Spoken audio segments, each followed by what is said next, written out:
O fogo eterno do inferno, que é Geena no Antigo Testamento, o lago de fogo, está preparado para o diabo e seus anjos, conforme Mateus 25:41 e Apocalipse 20:10. O fato de que não serão apenas anjos, mas também pessoas que serão lançadas neste fogo, que nunca se apaga, eternamente na companhia do príncipe dos anjos caídos, será porque durante a sua vida aqui na terra, essas pessoas não se afastaram do príncipe e Deus desta era, que cegou as suas mentes, os seus entendimentos, conforme 2 Coríntios 4:4. As Escrituras falam de 3 coisas para nos apresentar a natureza do castigo eterno: fogo inextinguível, verme que não morre e trevas exteriores. Vamos considerar cada uma dessas características, uma a uma. Fogo eterno. Existem vários nomes usados para isso: a fornalha de fogo, em Mateus 13:42, também versículo 50, e também em Apocalipse 9, versículo 2, fogo eterno, em Mateus 18:8, inferno, fogo que nunca se apaga, em Marcos 9:43. Essa primeira figura descreve como os ímpios serão torturados pelo fogo eterno do juízo. O fogo é um símbolo da ira de Deus, que é chamado de fogo consumidor e fogo eterno. Deuteronômio 4:24, 9:3, Isaías 33:14 e Hebreus 12:29. É questionável, no entanto, se nós deveríamos estar pensando aqui sobre o atributo pessoal de Deus, ao invés de sua expressão externa, que atingirá os ímpios por toda a eternidade. De fato, seríamos capazes de imaginar o lago de fogo? Será? Conseguiríamos? Isso também é chamado de o lago de fogo e enxofre, o que talvez sugira que esse quadro é parcialmente derivado do julgamento de Sodoma e Gomorra, quando Deus fez chover enxofre e fogo dos céus. Gênesis capítulo 19, 24, versículos 24 e seguintes. Também derivado da palavra fornalha, no versículo 28 do mesmo capítulo.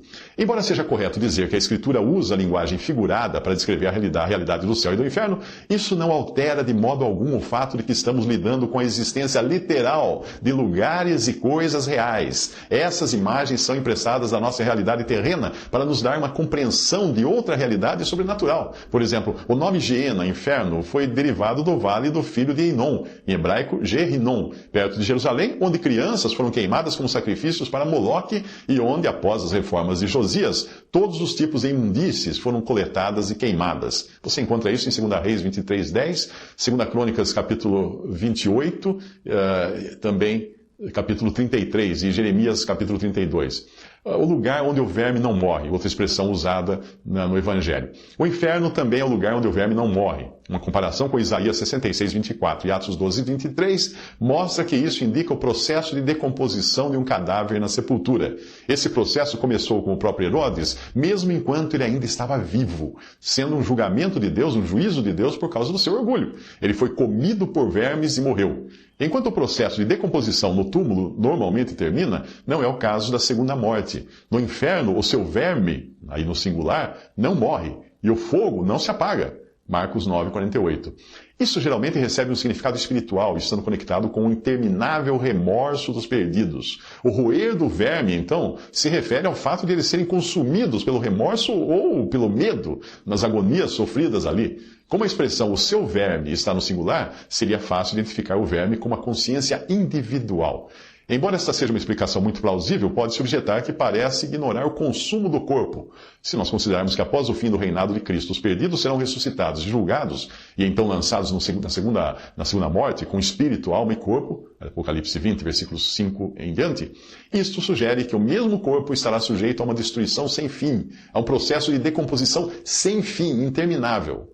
Os perdidos serão referidos como os mortos e serão designados para o reino que é chamado de a segunda morte. Aqui tudo é marcado pela morte. A morte tem poder sobre os mortos. De acordo com Apocalipse 20, esta segunda e última morte é o lago de fogo. O reino da morte, onde o verme não morre, é, portanto, também um lugar de tormento no sentido físico. Essa ideia é confirmada pelas palavras do próprio Senhor. E não temais os que matam o corpo e não podem matar a alma. Temei antes aquele que pode fazer perecer no inferno a alma e o corpo. Mateus 20, versículo 28.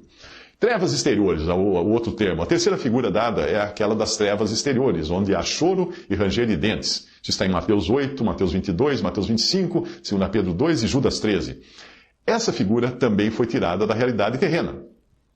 Dentro do salão de banquetes existe alegria e luz, mas fora é noite, e aqueles que estão lá fora não compartilham da alegria dos que estão lá dentro.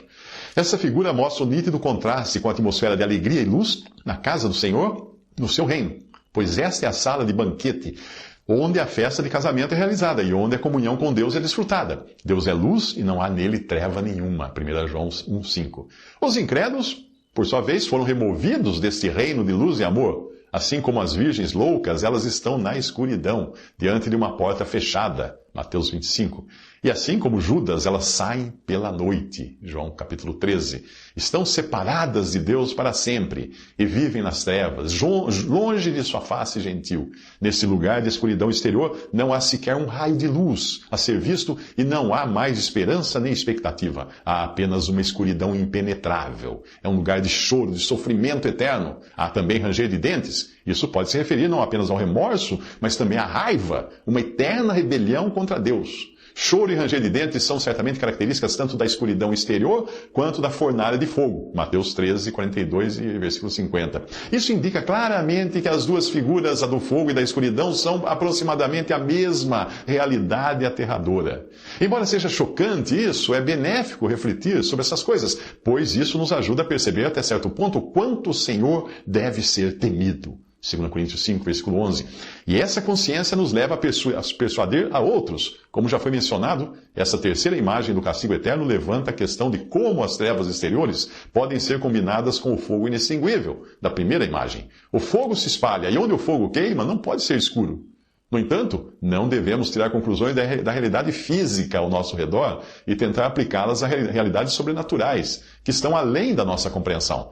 Por outro lado, nós devemos certamente levar a sério os conceitos indicados por essas imagens. Por exemplo, não limitando as trevas a algo como escuridão moral. As Escrituras usam claramente essas imagens aparentemente contraditórias para nos dar uma impressão, a partir de diferentes pontos de vista, da seriedade do castigo eterno.